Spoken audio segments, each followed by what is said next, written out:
পথের ধারে ছোট্ট একটি গ্রাম, নাম তার পাথরঘাটা। গ্রামের শেষ প্রান্তে রয়েছে পুরনো বটগাছ।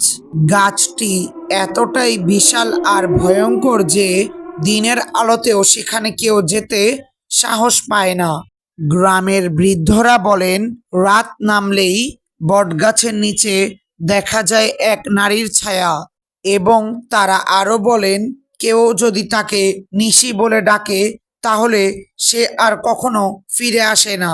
একদিন গ্রামের এক যুবক রবি বন্ধুদের সঙ্গে বাজি ধরে ঠিক করলো যে সে নিশির অস্তিত্ব প্রমাণ করবে।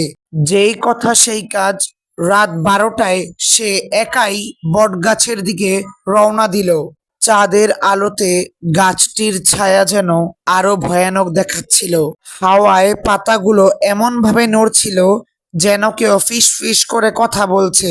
রবি সাহস করে ডাক দিল, নিশি, নিশি, তুমি কি আছো? কিছুক্ষণ নীরবতা। হঠাৎ করেই শীতল বাতাস বইতে শুরু করলো। চারপাশ যেন অদ্ভুতভাবে নিস্তব্ধ হয়ে গেল। তখনই গাছের নিচে একটি ভয়ঙ্কর অবয়ব স্পষ্ট হলো, যা দেখে রবি ভয়ে জমে গেল।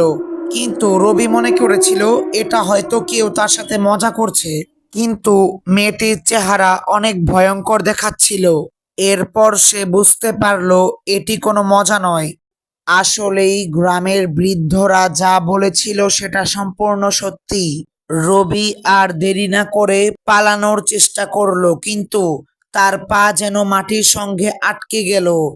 নিশি তার দিকে এগিয়ে এসে বলল, আমার এই বটগাছের নিচে এসে কেউ যদি আমাকে ডাকে তাহলে সে আর কখনো ফিরে যেতে পারে না, আর তুইও এখান থেকে ফিরতে পারবি না। রবি চিৎকার করে ওঠার চেষ্টা করলো, কিন্তু তার গলা দিয়ে কোনো শব্দ বের হলো না। নিশি তার দিকে হাত বাড়ালো, আর তার সাথে সাথে চারপাশ অন্ধকারে ঢেকে গেল।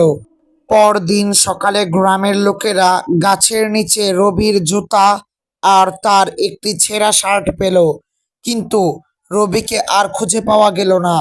গ্রামের লোকেরা বলল, নিশি তাকে নিয়ে গেছে। পাথরঘাটা গ্রামে এখনো রাত নামলে কেউ নিশি ভূতের নাম নেয় না, কারণ তারা জানে নিশি একবার ডাক শুনলে সে আর কাউকে ছাড়ে না।